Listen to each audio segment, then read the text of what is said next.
సంవత్సరాల తరబడి ఎన్ని మందులు వాడినా మీ మోకాల నొప్పులు తగ్గట్లేదా? ప్రాణ పెయిన్ క్లినిక్ లో అత్యాధునిక చికిత్స. నమస్తే, వెల్కమ్ టు సుమన్ టీవీ. నేను విష్ణు. ప్రస్తుతంతో పాటు మార్కెట్ అనలిస్ట్ రేవంత్ చలంలో ఉన్నారు. వారితో మాట్లాడుతూ. నమస్తే రేవంత్. నమస్తే అండి. రేవంత్, బయట ఎన్నికల హడావిడి నడుస్తోంది, ఎలక్షన్స్ కూడా నడుస్తూ ఉన్నాయి. మార్కెట్ వర్గాల్లో అంతా కూడా ఒకటే చర్చ. ఎలక్షన్ టైంలో మార్కెట్ ఎలా రియాక్ట్ అవుతుంది, ఎలక్షన్ తర్వాత మార్కెట్ ఎలా ఉండబోతుంది, ఇదే ఎక్కడా చూసినా సర్వత్రా చర్చ నడుస్తోంది. అవునండి. అయితే ఎప్పటి నుంచో మార్కెట్లో ఉన్న వాళ్ళకి తెలుసు ఎలక్షన్స్ టైంలో మార్కెట్ ఎలా రియాక్ట్ అవుతుంది అని. అంటే ఒక 15 ఇయర్స్ నుంచో, ఒక 20 ఇయర్స్ నుంచో ఉన్న వాళ్ళకి మార్కెట్ రియాక్షన్ తెలుసు. ఎందుకంటే హిస్టారికల్ పెర్ఫార్మెన్స్ ఏంటనేది అందరికీ తెలుసు. బట్ ఈ కోవిడ్ తర్వాత వచ్చిన ర్యాలీ నుంచి మార్కెట్లోకి వచ్చిన వాళ్ళకి హిస్టారికల్ పెర్ఫార్మెన్స్ తెలియదు. కాబట్టి ఏంటి అసలు లాస్ట్ ఒక 20 years back market historical performance ఎలా ఉండింది? యాక్చువల్గా ఒక రకంగా చాలా కరెక్ట్ టాపిక్ తీసుకున్నారు. 2-3 నెలల్లో మనకి ఇదంతా సెటిల్ డౌన్ అయిపోతుంది ఎలక్షన్ కి సంబంధించి. జూన్ ఫస్ట్ వీక్ అంతా చాలా మంది చాలా హోప్స్ పెట్టుకునే వాళ్ళు కూడా ఉంటారు. పోర్ట్ఫోలియోస్ ఎలా షఫుల్ చేయాలి, ఎలా ఇన్వెస్ట్ చేయాలన్న దాని మీద. సో బేసిక్గా మీరు చెప్పారు హిస్టారికల్ డేటా ఎలా ఉంది, సో నెక్స్ట్ మనకి ఎలా ఉండొచ్చు అనేది 2 విడివిడి ప్రశ్నలు. సో మనం ఫస్ట్ హిస్టారికల్గా ఎలా ఉంది అన్న దాంతో పాటుగా ఇంకొక విషయం ముందుగానే డిస్క్లైమర్గా చెప్పేది ఏంటి అని అంటే, మార్కెట్స్ ఎప్పుడు హిస్టారికల్ డేటాని రిపీట్ చేస్తుంది అనడానికి గ్యారంటీ లేదు. మార్కెట్ ఎప్పుడు డైనమిక్గా ఉంటుంది. ఒక గంట క్రితం ఉన్నట్టుగా ఇప్పుడు ఉండదు, నిన్న ఉన్నట్టుగా ఇవాళ ఉండదు. సేమ్ అలానే ప్రీవియస్ హిస్టరీ ప్రకారం ఇప్పుడు ఉంటుంది అనడానికి ఎటువంటి గ్యారంటీ లేదు. అండ్ పర్టికులర్గా మనం 2021 కోవిడ్ తర్వాత నుంచి మార్కెట్స్ అనేవి కంప్లీట్గా వాటి డైనమిక్స్ని మార్చేసాయి. సో ప్రీవియస్గా ఉన్నట్టుగా జరుగుతుంది అనడానికి ఎటువంటిది లేదు. సో మనం ప్రీవియస్ హిస్టరీ ప్రకారంగా ఏంటి అనేది మనం డిస్కస్ చేయడం మొదలు పెడితే రీటైలర్స్ అందరూ మళ్ళీ గూగుల్లోకి వెళ్ళి previous history of the stock market అని చెప్పి దాన్ని నమ్ముకొని మళ్ళీ ఇబ్బంది పడే వాళ్ళు కూడా ఉంటారు. కాబట్టి మనం దీన్ని రకరకాలుగా డిస్కస్ చేద్దాం. ఫస్ట్ ప్రీవియస్గా ఎలా ఉండేది అని అంటే, మనకి మార్కెట్స్ అనుకున్న గవర్నమెంట్ అంటే స్టేబుల్ గవర్నమెంట్ అనుకున్నానంటే మార్కెట్కి ఎప్పుడు కూడా ఒక బయాస్ ఉండదు. బీజేపీ రావాలి, కాంగ్రెస్ రావాలి, XYZ అనే బయాస్ అనేది మార్కెట్కి ఎప్పుడు ఉండదు. మార్కెట్కి ఎప్పుడు కూడా ఒక స్టేబుల్ గవర్నమెంట్ కావాలి. స్టేబుల్ గవర్నమెంట్ ఎప్పుడైతే వస్తుందో మార్కెట్ సహజంగా కొంతవరకు బుల్ రన్ని కంటిన్యూ చేస్తూ ఉంటుంది.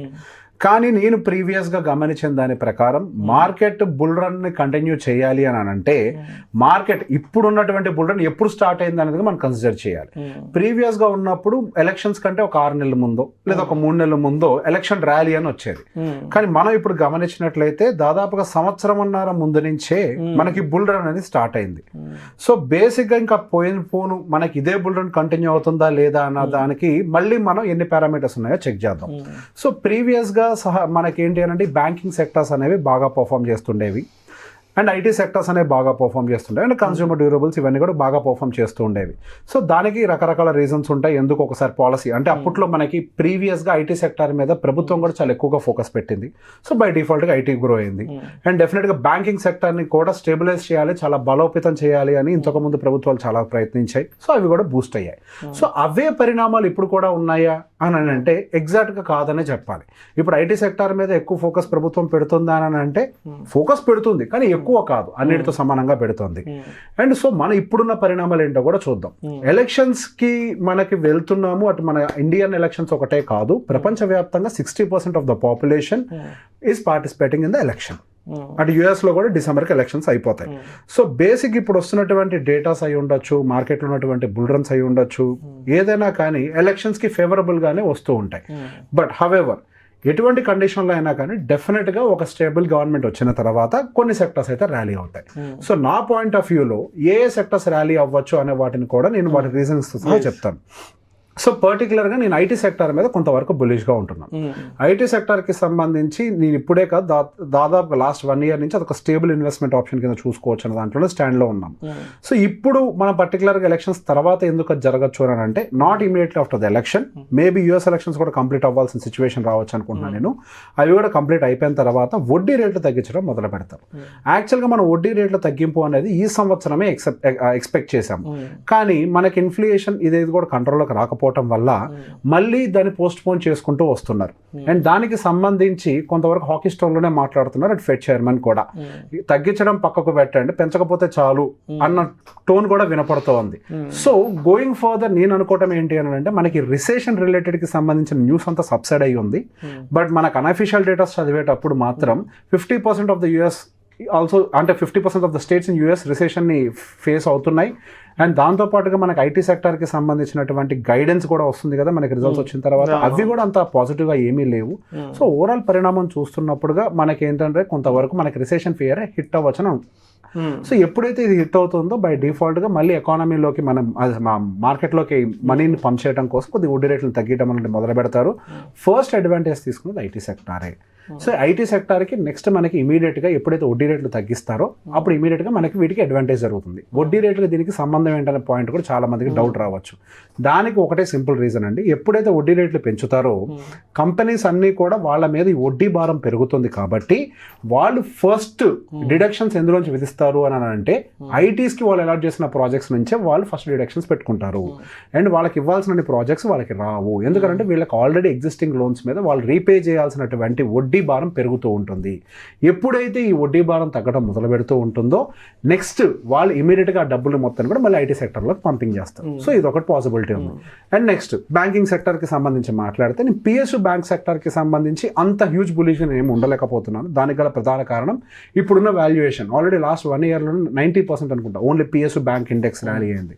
సో కాకపోతే మనకు ప్రైవేట్ బ్యాంక్ ఇండెక్స్ వరకు మాత్రం కొంతవరకు స్కోప్ అయితే కనిపిస్తుంది, ఒక ఫెయిర్ వాల్యుయేషన్లో ఉన్నట్టుగానే కనిపిస్తుంది. అన్ని banks not just 1 or 2, most of the banks అన్ని కూడా ఫెయిర్ వాల్యుయేషన్లో ఉన్నాయి.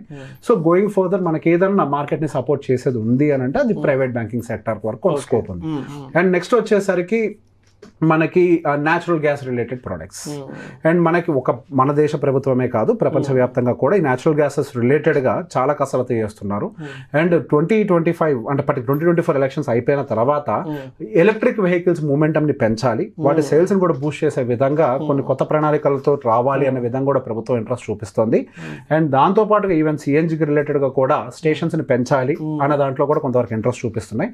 సో వీటి రిలేటెడ్గా కొంతవరకు మోటార్ సెక్టర్ అంటే సిఎన్జి అండ్ ఈవీ మీద ఎవరైతే ఫోకస్ చేస్తున్నారో ఆ సెక్టార్స్ అండ్ ఆ కంపెనీస్ రెన్యూవబుల్ ఎనర్జీ వాటితో నడిచే మోటార్స్ అండ్ రెన్యూవబుల్ ఎనర్జీకి సంబంధించిన సెక్టార్స్ ఇవన్నీ కూడా బాగా పర్ఫార్మ్ చేసే స్కోప్ ఉంది. And next railways and transportation network ని బాగా స్ట్రాంగ్ గా బిల్డ్ చేయాలి అని చెప్పేసి మన లాస్ట్ 5 years నుంచే ఈ present Vande Bharat తీసుకురావడము, bullet trains అంతా ఆల్మోస్ట్ అంతా సెటప్ అయిపోయింది. యాక్చువల్ గా చాలా మంది గమనించి ఉండరు కానీ ఈవెన్ మనకి Tier 2, Tier 3 సిటీస్ లో కూడా మనకి అన్ని రైల్వే స్టేషన్స్ యొక్క మోడిఫికేషన్ స్టార్ట్ అయింది.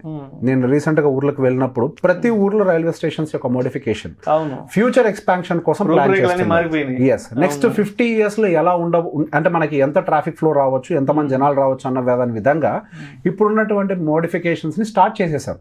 సో ఫ్యూచరిస్టిక్ గా కూడా మన రైల్వే స్టేషన్స్ మారబోతున్నాయి. సో ఈ రైల్వే సెక్టార్ అనేది మనకి చాలా బాగా పర్ఫార్మ్ చేయడానికి హాట్ కేక్ కాబోతుంది.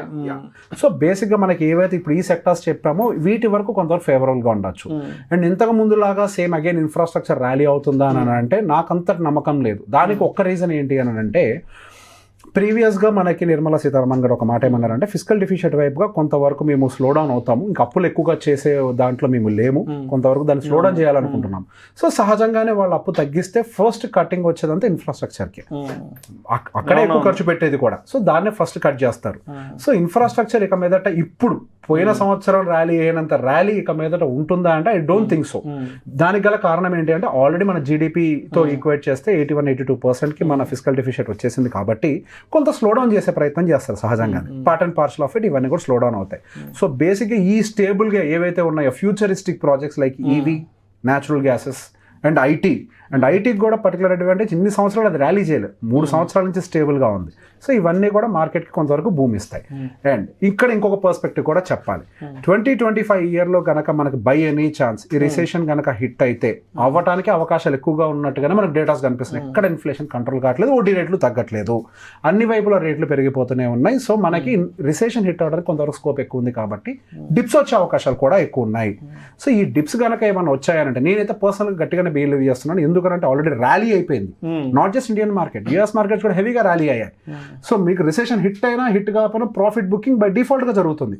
అది ఎప్పుడు జరుగుతుంది అని అంటే once election is over people will start booking profits.